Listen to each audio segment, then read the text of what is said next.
Alright, good day mga kamoto onids. Welcome back to our YouTube channel.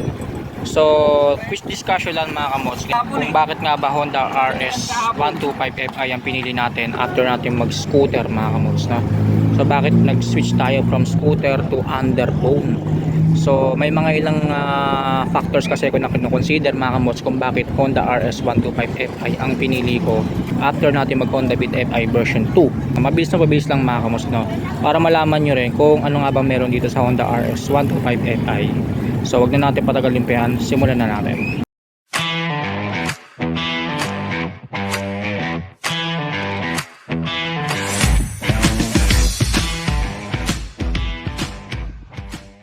Okay, so bakit nga ba Honda RS 125Fi ang pinili nating ipalit after natin mag-scooter mga kamots? Gaya na sinabi ko, meron ako mga ilang factors na kino-consider kung bakit nga ba ito yung pinili ko after natin mag-scooter. So, unang-una na dyan mga kamots, this Honda RS 125Fi is a 125cc mga kamots, no? So 125cc na siya. So masasabi kong upgrade na rin from 110cc sa Honda Beat Fi version 2. So napunta tayo sa 125cc. Yung pangalawa mga kamots, sa looks.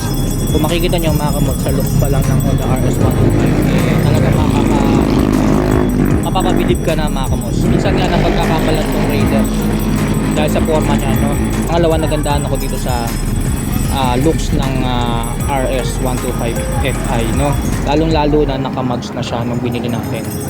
And then yung kulay niya is a matte black.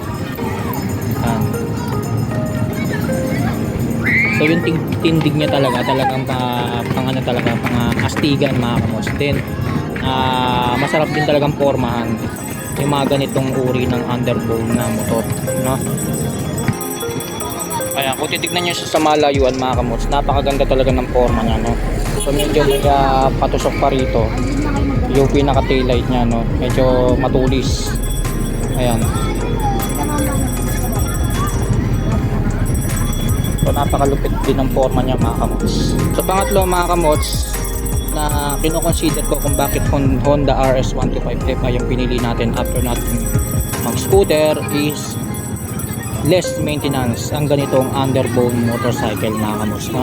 So paano ko nasabing less maintenance? So ako personally, galing ako sa scooter Honda Beat Fi version 2. So nandyan yung magpapalit din tayo ng gear oil, magpapalit tayo ng bola, slide piece, belt at kung ano-ano pa sa panggilid.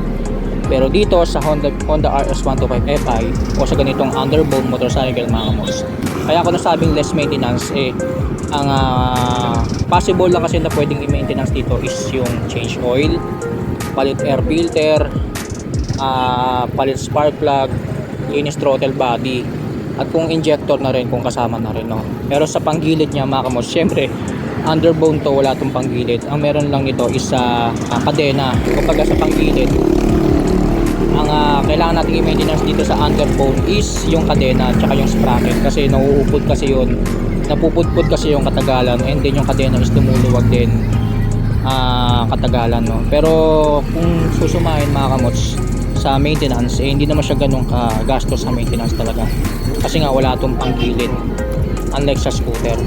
So hindi naman ako basher ng mga scooter, na disclaimer lang, hindi tayo basher ng mga scooter kasi galing tayo dyan personally from Honda Beat Fi version 2 to Honda RS 125Fi. So ano pa ba yung pang-apat na kino-consider ko mga kamots na kung bakit Honda RS 125Fi ang pinili natin? So pang-apat mga kamots is yung fuel efficiency nito, yung kamangha-manghang fuel consumption nitong Honda RS 125Fi. So kung sa scooter category ni Honda, ang pinakamatipid na motor nila is yung Honda Beat Fi version 2, version 1 or yung version 3. Sa underbone category naman mga kamots, hindi natin may tatanggi na ang pinakamatipid sa underbone ni Honda is yung Honda RS 125Fi. Pero ito kasing Honda RS 125Fi is nagre-range ang fuel consumption nito 61 kilometers per liter. So napakatipid na rin para sa isang 125cc category na underbone, no? Kaya Honda RS 125Fi ang napili natin. So pang lima mga kamots na kinoconsider kong factor kung bakit Honda RS125F ay ang pinalit natin ngayong 2023 is yung piyesa na ito is madaling mahanap sa kahit sa shop, no? Yung kadena, sprocket, yung mga iba pang parts, yung tulad ng air filter. Pagdating sa parts naman sa makina, madali din siyang hanapan mga kamos, lalong lalo na sa kasa. Ayan.